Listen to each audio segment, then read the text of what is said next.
Hola chicos, una vez más nos encontramos acá a través de este último tutorial que les voy a dar para que les sea más fácil a ustedes entender los temas que venimos viendo sobre gramática. Acuérdense que habíamos visto objeto directo, objeto indirecto, circunstanciales, y ahora les voy a explicar tipos de predicativos, ¿sí? Nos vamos a ir al cuadro. Fíjense, acá tenemos predicativo subjetivo. ¿Qué significa subjetivo? Que se refiere al sujeto, que hace referencia, que da características sobre el sujeto. Ese predicativo subjetivo puede ser obligatorio o no obligatorio. Primero voy a explicar el caso del predicativo obligatorio y después voy a pasar al no obligatorio, ¿sí? Para que veamos la diferencia. Acuérdense que todos estos son modificadores del verbo, entonces siempre lo vamos a tener en el predicado. ¿Qué características tiene este predicativo subjetivo obligatorio? Primero, se usa con verbos copulativos. ¿Cuáles son? Les doy algunos verbos que son los que más se usan.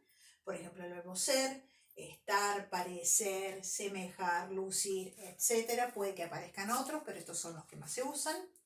¿Qué otras características tiene este predicativo subjetivo obligatorio? Puede ser sustantivo, construcción sustantiva, o adjetivo o construcción adjetiva. Y la última característica debe estar siempre en la oración para que tenga sentido. Para que entendamos estas tres características, nos vamos a ir a los ejemplos, que ahí se va a entender mejor las características que les mencioné antes. Veamos el primer ejemplo. Dice, ella es dentista. Recuerden que lo primero que marcamos en la oración es el verbo. Quien es dentista, sabemos que ella es el sujeto. Por lo tanto, todo lo demás es el predicado verbal simple. Fíjense que acá, ¿qué estructura tenemos? Tenemos un sujeto, es. ¿De qué verbo viene es? Viene del verbo ser. Entonces acá ya tenemos un verbo copulativo. Entonces yo tengo un sujeto, un verbo copulativo, más, en este caso, un sustantivo. Sintácticamente, dentista, ¿qué sería? Es un predicativo subjetivo. ¿Por qué subjetivo? Porque se refiere al sujeto, me habla del sujeto, y es obligatorio. ¿Por qué es obligatorio? Porque sí o sí lo tengo que tener en el brazo. Entonces fíjense que se cumplen las tres condiciones. Tengo un verbo copulativo, sí.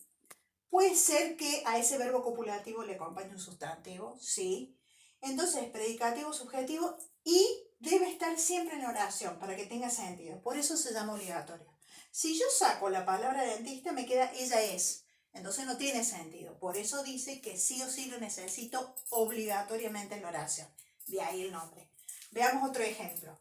Así como yo tengo un sustantivo, puedo tener una construcción sustantiva. Veamos el segundo. Ya sabemos que este es sujeto. Sabemos que este es el predicado. Nuevamente tenemos el verbo. Vemos el verbo acá. Y acá tenemos el predicativo subjetivo obligatorio. Vayan viendo las diferencias. Acá tengo un sustantivo.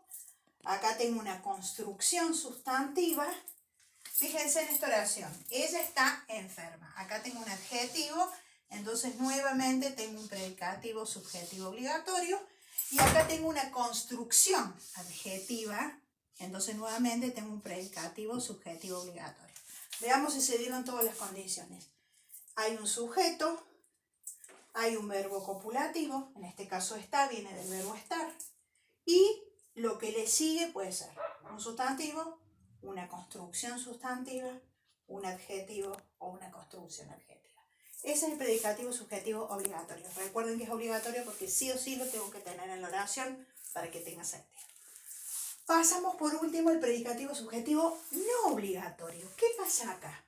Se usa con cualquier otro verbo que no sea copulativo. Puede ser adjetivo o construcción adjetiva. Y se lo puede sacar de la oración sin que pierda el sentido. Veamos los ejemplos, así lo entendemos. Por ejemplo, tenemos, el niño corre rápido. Marcamos el verbo, corre. ¿Quién corre rápido? El niño, sujeto. Y acá tenemos todo lo demás, el predicado, ¿sí? Fíjense que tenemos un sujeto, un verbo, cualquiera, un verbo no copulativo. Y ese verbo le sigue un adjetivo. Entonces, si le sigue un adjetivo, sintácticamente es un predicativo subjetivo no obligatorio. Entonces veamos si se dan las condiciones. Tengo un sujeto, tengo un verbo que no es copulativo y un adjetivo. Entonces, ¿por qué se llama subjetivo? Porque hace referencia al sujeto. ¿Por qué es no obligatorio? Porque yo lo puedo sacar de la oración y no pierde sentido. Entonces la oración queda así. El niño corre. ¿Tiene sentido? Sí. ¿Qué tipo de predicativo es? Subjetivo no obligatorio. Recuerden que detrás de ese verbo, seguido a ese verbo, puedo tener un adjetivo o una construcción adjetiva. Fíjense que acá en vez de tener rápido tengo muy rápido. Entonces acá tengo predicativo, subjetivo, no obligatorio. Nuevamente, ya sabemos que todo esto es el sujeto, que todo esto es el predicado. Y vemos que tenemos un sujeto, un verbo no copulativo, más adjetivo o construcción adjetiva. Entonces es predicativo subjetivo, porque me habla del sujeto, y no obligatorio porque sí o sí lo puedo sacar de la oración y no me afecta el sentido. Acá lo puedo sacar y digo, el niño corre y queda perfecto. De ahí el nombre de no obligatorio. Bueno, espero que les haya sido claro y nos veremos en los próximos tutoriales. Les mando un saludo, besitos, los quiero mucho.